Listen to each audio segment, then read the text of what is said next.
They can come if they want, but the British taxpayer will not go on endlessly paying. It's tough talk from David Cameron as he promised a new drive to curb immigration.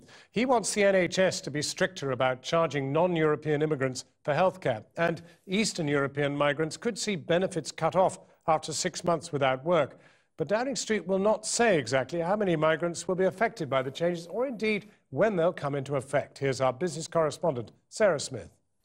Promising to get a grip on immigration, it is pretty obvious who haunts David Cameron's thoughts. He's worried Nigel Farage and his UKIP will use the issue to sneak up on the Tories from behind. You can't control immigration if you have a welfare system that takes no account of who it's paying out to. You can't control immigration if you have a healthcare system that takes no account of the people using it. And you can't control immigration if you have a housing policy that doesn't take account of how long people have lived and contributed to a local area. So what's he really going to change? On social housing, the Prime Minister said he would introduce a new local residence test so local people get priority. This isn't exactly a major policy change. Half of all councils already give local people priority. The government's going to write to the others to tell them to do the same, but they can't force them to. On the NHS, the government will claim back the cost of treating migrants from inside the EU and charge patients from outside the European Economic Area. This isn't a policy change at all. That's exactly how the system is meant to work at the moment. Migrants will have their job seekers allowance cut after 6 months unless they can show they have a realistic chance of getting a job. Now, this is something of a change. Migrants already have to prove that they are actively looking for work.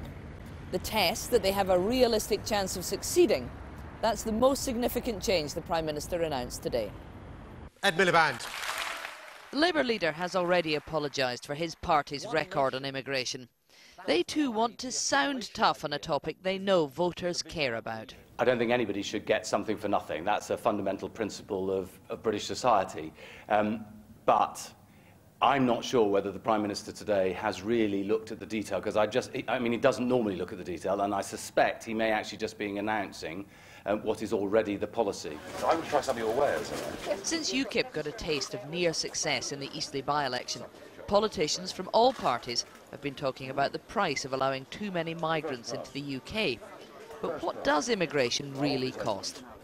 The scale seems to be rather small. In fact, what we know is that immigrants, especially immigrants from Eastern Europe, are considerably less likely than people born here to be claiming benefits. And overall, we know that immigrants, again, especially immigrants from Eastern Europe, pay considerably more in taxes than they consume in benefits or public services.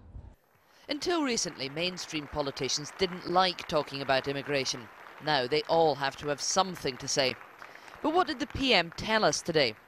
His officials admit they don't know how many migrants will be affected or how much money might be saved, or even whether today's speech will reduce the number of immigrants coming to the UK.